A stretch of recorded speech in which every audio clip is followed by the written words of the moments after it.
Another quick tutorial on this version, unofficial Fortune Favors the Bold version of Star Trek CCG, first edition that I made for single player PC and Mac. Sorry, the audio of this video might be a little weird. I don't have my proper microphone, but bear with me.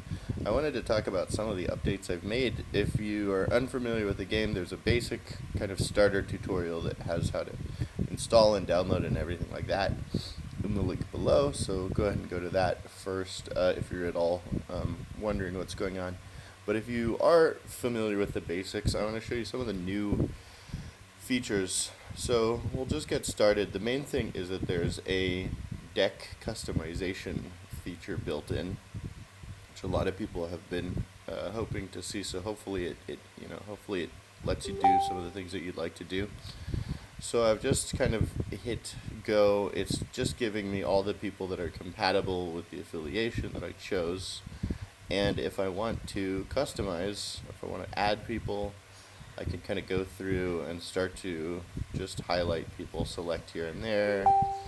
And then if you can also go to the other tabs to add ships. You can also, if you want to kind of redo a whole section, you can just basically hit add all and then clear all, and then you can really customize just from scratch what you would like to see in there. I'm just kind of clicking around, but just to give you the basic idea. There's also an artifact seed feature.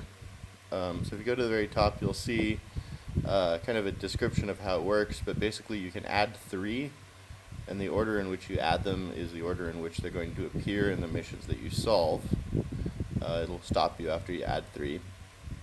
So I've added 3 artifacts, so hopefully I'll encounter my antique telescope first, then the earrings of Leonalis, then the emotions chip, the way I have it kind of highlighted right now.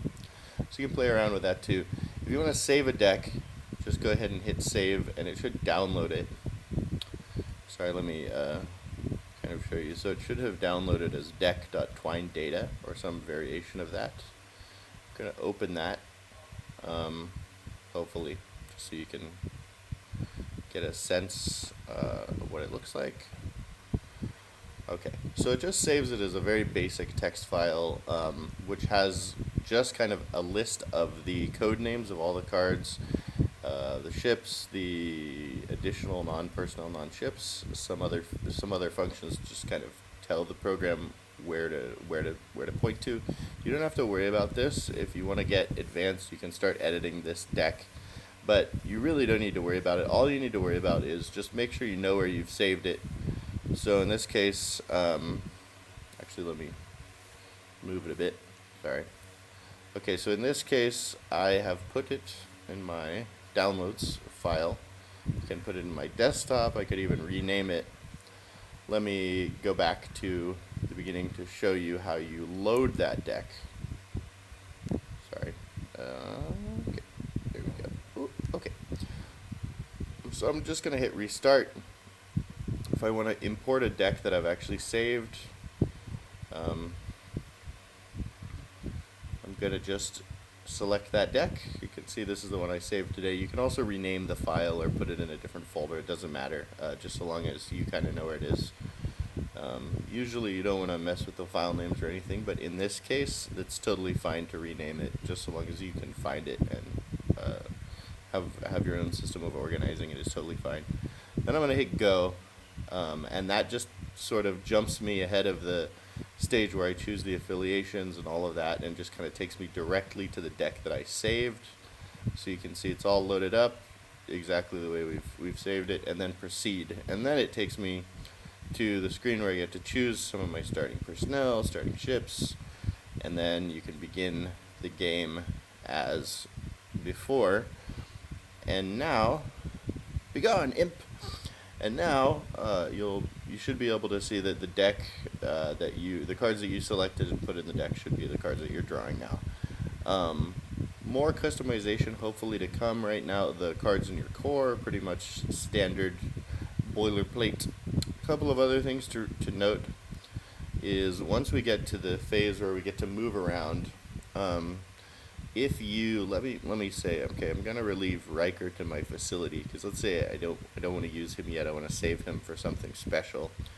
There's a whole feature here to show you what facilities do and kind of what some of the nuances of that are, because it's a bit complex. But I'm not going to go through that now, but you can either click here, or you can click, when you have it in this view, you can click here to just kind of, oops, never mind. You can click, what's happening? Sorry, it's out of control. What? You can click here to see what the facility information is doing. Just as a prompt, just to kind of remind you what's happening. So you can see I've relieved Riker to my facility. If I click here, he's over here. He's not in my active personnel. I could report him back to my ship, but I'm going to show you what happens when I do not have enough people to staff the ships that I have out. So now there is a staffing feature that kind of says, okay, if I'm at a facility, I can dock the ships that I can't staff. I can also abandon ships if I'm at a different location and I want to just, jump in a shuttle, put everyone I have in a shuttle and run back to the facility to just kind of do something else that I need to do. That's totally fine. There's also a new card that I've introduced called Shuttle Bay Door. Let me just zoom in on this.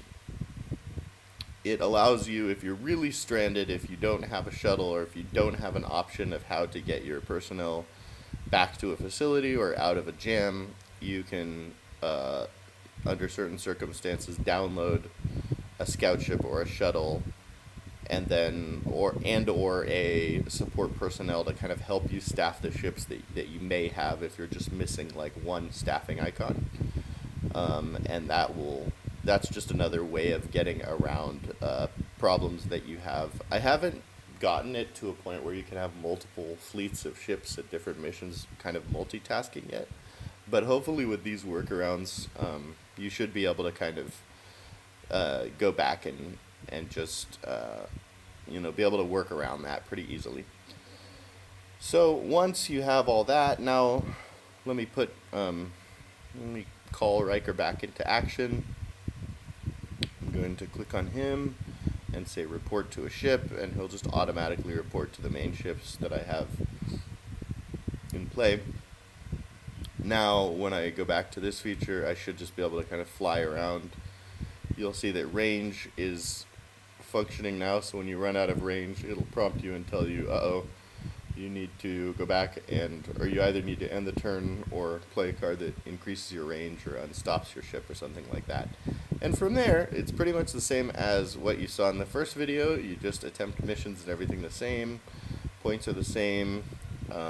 So pretty much that's it, and you can just kind of play around. Again, go ahead and watch the previous tutorial if you have any questions on kind of the basic functions of how to attempt missions or how to, find personnel, download personnel. Okay, thanks. Hope you're enjoying. Again, there is a feedback function. If I restart and I go back to the very beginning page, you can drop me a note in the Google form here and just kind of give me a sense of how things are going.